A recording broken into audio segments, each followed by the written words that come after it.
Pour cette capsule, nous allons enchaîner 3 mouvements sans pause qui vont solliciter à la fois les membres supérieurs et le tronc pour la stabilisation.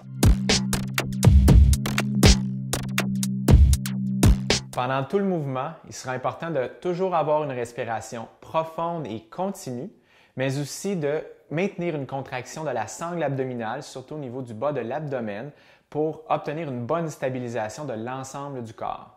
Tout ce que vous avez besoin pour cet enchaînement, ce sont des poids libres de différentes charges qui s'ajusteront à vos capacités physiques du moment, ainsi qu'un tapis de sol.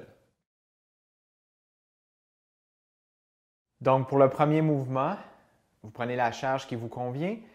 Vous devez vous positionner en pompe ou en push-up en anglais, stabiliser votre position et faire ce qu'on appelle communément un tricep kickback avec le poids.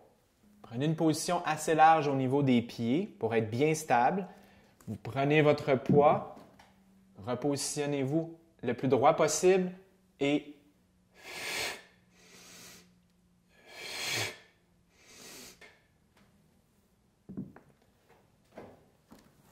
allez-y doucement avec un tempo d'environ 2 secondes, 2 secondes. Donc, sur l'expiration, inspiration, vous redescendez en position de base, toujours en contrôle, pour enchaîner par la suite le deuxième mouvement.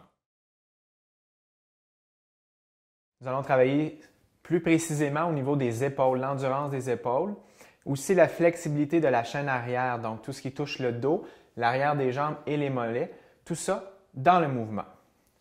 Lorsque vous faites le mouvement, assurez-vous de toujours garder la largeur des épaules au niveau des coudes. Si vous sentez que ça veut ouvrir, c'est que vous perdez le contrôle au niveau de votre posture, au niveau de la contraction des muscles omoplates derrière qui vont permettre une stabilisation de votre épaule.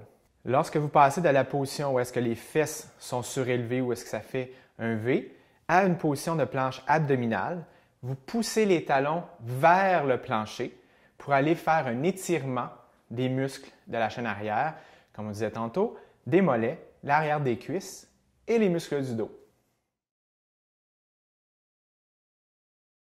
Pour le dernier mouvement, vous allez faire un push-up à genoux avec une jambe tendue vers l'arrière et vous allez toujours vous assurer de maintenir les coudes collés près de votre corps lors de la poussée, de la remontée ou lorsque vous redescendez vers le tapis.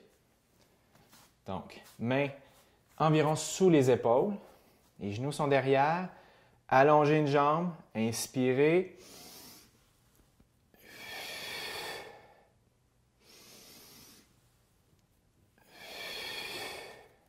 Vous faites un nombre avec une jambe tendue et ensuite vous enchaînez avec la deuxième jambe pour compléter votre série.